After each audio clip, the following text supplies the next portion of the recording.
Welcome back to my channel. কেমন আছেন আপনারা? আশা করি সবাই ভালো আছেন, সুস্থ আছেন। আমরাও ভালো আছি। তো আজকের ব্লগটি আমি এখান থেকে স্টার্ট করলাম। আই হোপ আজকের ব্লগটি আপনাদের কাছে অনেক অনেক ভালো লাগবে। সম্পূর্ণ ব্লগটি দেখার জন্য অনেক অনেক অনুরোধ রইল। তো আজকে এখন বাজে হচ্ছে সকাল 8টা। তো আজকের ব্লগটি আমি সকাল 8টার থেকে স্টার্ট করলাম। আশা করছি আজকের ব্লগটি ভালো লাগবে। সকালবেলা উঠেই আজকে রান্না বান্না দিয়ে স্টার্ট করলাম। প্রত্যেক দিন তো সকালে উঠে বাসি কর্ম দিয়ে স্টার্ট করি। তো ভাবলাম যে আজকে কিছু আলাদা করি, আর আজকে একটা কামও করার আছে। তা কি করি না করি সবটাই আপনাদের সাথে শেয়ার করব। তার আগে আজকে সকালবেলা কোনো টিফিন না, আজকে সিধা চলে আসলাম, ভাত রান্না করেছি। আর সাথে এখানে দেখেন মশলা দিয়ে এখানে পটল ফ্রাই করেছি।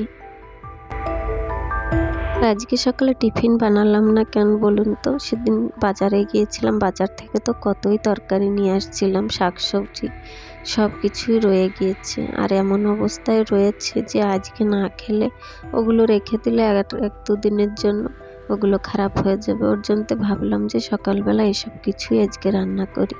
আর সকালে দেখবেন গরম ভাতের সাথে কিছু ভাজা সিদ্ধ হলে খেতে ভালো লাগে।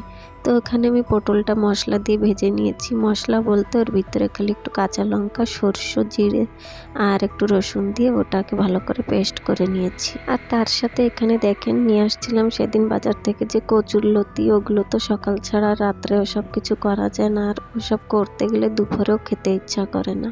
তো সকালবেলা ভাজাভুজি দিয়ে আর সাথে সিদ্ধ দিয়েছি, উচ্ছে সিদ্ধ। তো এই দিয়ে খাওয়া হবে।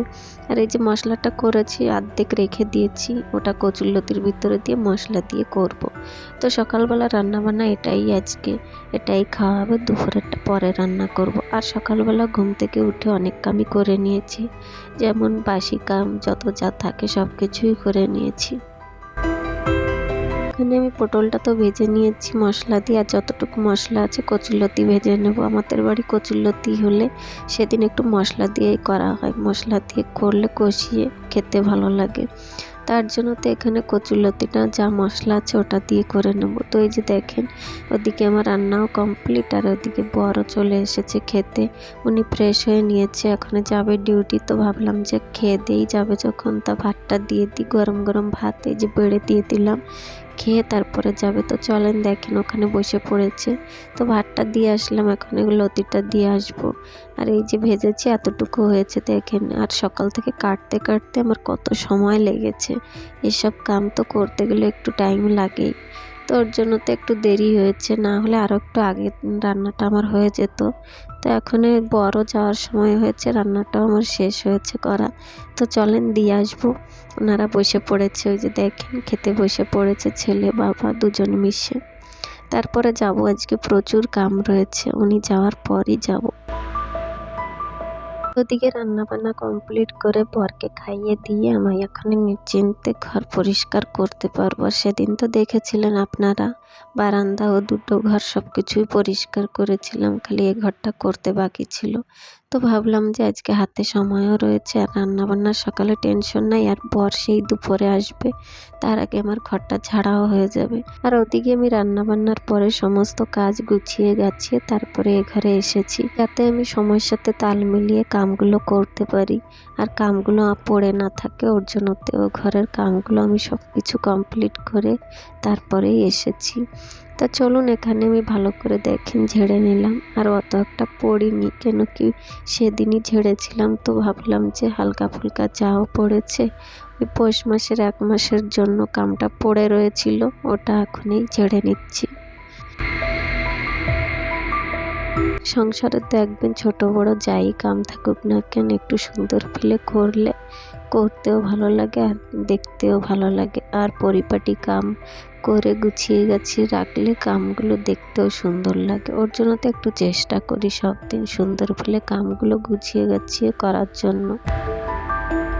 আর এই যে শোপিসগুলো যে রেখেছি সেলফের উপরে, এগুলো না সরাবো না, ওগুলো হালকা ফুলকা একটু ঝেড়ে ফেলছি, কেন কি অতটা ধুলি পড়েনি, তার জন্য তো এগুলোকে জায়গাটা জায়গায় রেখে দিলাম। হালকা ফুলকা যা পড়েছে ওগুলো ঝাড়ু দিয়ে আমি ঝেড়ে ফেলছি।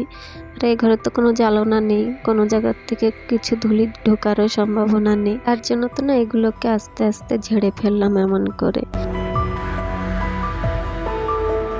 আজকে না বেডটা কিছু দিয়ে ঢাকিনি, উপর থেকে ধুলি যাওয়া পড়ছে, ভাবলাম যে পড়লে একবারে বেডশিটটা ঝেড়ে ফেলবো আর ওটা চেঞ্জ করে দেবো, আর একটা নতুন বেডশিট পেতে দেবো। ওর জন্যতেই উপর থেকে যাও বা পড়ছে একবারে ঝেড়ে ঝুড়ে বেডশিটটা ধুতে নিয়ে যাবো, ওর জন্যতে আর কিছু পেতে দিলাম না। না হলে অন্য দিন হলে বেডটাকে পুরো কভার করে কিছু দিয়ে তারপরেই ঘরটা ঝাড়ি, কিন্তু আজকে আর ওসব করলাম না। কেন বলুন তো, বেডটা তো পরিষ্কার করবো, ওর জন্যতে আর কিছু পাতলাম না। আর দেখবেন প্রত্যেক দিন আমরা যতই কাম করি না কেন, বেডটা আমাদের গোছানো না থাকলে মনে হয় কি যে কিছুই কাম করিনি, আর দেখতেও সুন্দর দেখায় না। তো ভাবলাম যে আগে বেডটাকে পরিষ্কার করে নিই। আর দেখেন এখানে দুটো বেডশিট পেতেছিলাম, তো একটা তুলে ফেললাম, যেটার উপরে ধুলি বালি যা পড়েছে ওটা তুলে ফেলছি। ওটা উপর থেকে নিয়ে যাব, ওটা ধুয়ে নিয়ে আসবো, আর ওটা বিছানো আছে ওটাই বিছানো থাকবে। এখানে দেখেন বেডশিটের সাথে সাথে পিলো কভারগুলো ধুয়ে নিয়ে আসবো, নতুন পিলো কভার পেতে দেবো। পিলো কভার অনেক দিনই হয়েছে ধোয়া হয় না, তো ভাবলাম যে পিলো কভারগুলো ধুয়ে দেবো।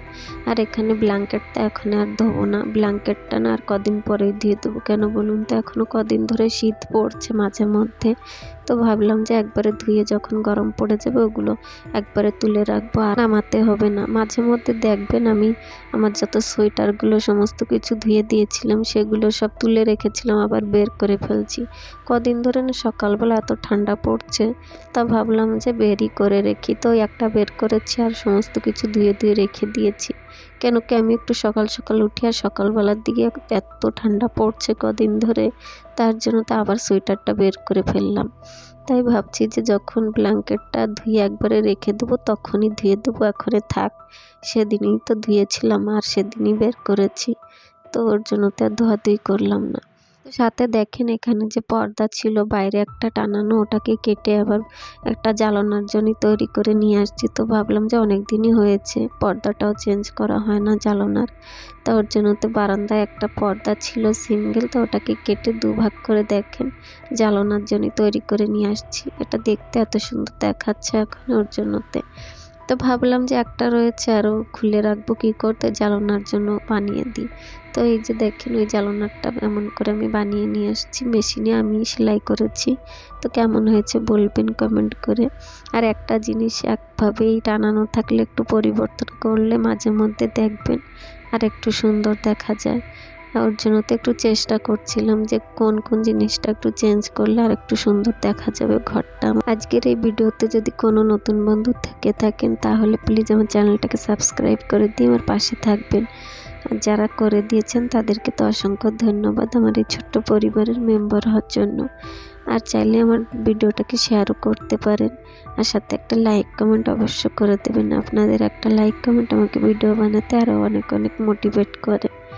তো এই আর কি, এখানে চলে আসলাম আবার ড্রেসিং টেবিলটাকেও ভাবলাম যে অনেক দিন হয়েছে পোছাপুছি করি না, তা উপর থেকে যদি কিছু হালকা ফুলকা পড়ে থাকে তা ওর জন্য তো ড্রেসিং টেবিলটাকেও ভালো করে পুছে দিচ্ছি। সাথে আপনাদের সাথে কিছু শেয়ারও করার আছে, আগে আমার জন্মদিন আসছে, ওর জন্য তো ভাবলাম যে ঘরটাকে আর একটু সুন্দর করে গুছিয়ে গাছিয়ে রাখি। জন্মদিন বলে কোনো দিন তো সেলিব্রেট করি না, আগে করেছিলাম এক দুবার, আর এখন ছেলেটা হয়েছে এখন আর করা হবে না। তো ভাবলাম যে একটু ঘর বাড়ি সুন্দর করে গুছিয়ে গাছিয়ে রাখি, যাতে দেখতেও সুন্দর দেখা যায়, আর কেউ যদি বাড়ি ঘরে আসে দেখতেও সুন্দর দেখাবে তার কাছেও, ওর জন্যতে আর মনটা সবসময় খুশি থাকে। দেখবেন ঘর বাড়ি গুছানো গাছানো দেখলে, আর সুন্দর ঘর বাড়ি কেই বা না পছন্দ করে বলুন। এখানে দেখেন আমার কাম পুরো কমপ্লিট, সব কিছুই আমি গুছিয়ে গাছিয়ে নিয়েছি। এখন যাব যা জামা প্যান্ট কটা ধুতে বাকি, যা সব কিছু এই ঘর ছাড়াতে বের হয়েছে সমস্ত কিছু ধুয়ে নিয়ে আসবো। আর এখনও ধুতে গেলে একটু তো সময় লাগবেই। তারপরে রান্নাও রয়েছে, আজকে দুপুরে রান্না বান্নাও করতে বাকি। সকালে যা করেছিলাম আর একটা বর খেতেও চায় না, ওর জন্য তো দুপুরে রান্নাও করতে বাকি। তো চলুন ফটাফট কাম কাজ সেরে তারপরে যাব, রান্না বান্নাও কমপ্লিট করতে হবে। আর সব কিছু সময়ের সাথেই করতে চাই, না হলে একটা করব একটা রেখে দেবো, ওরম করলে তো হবে না।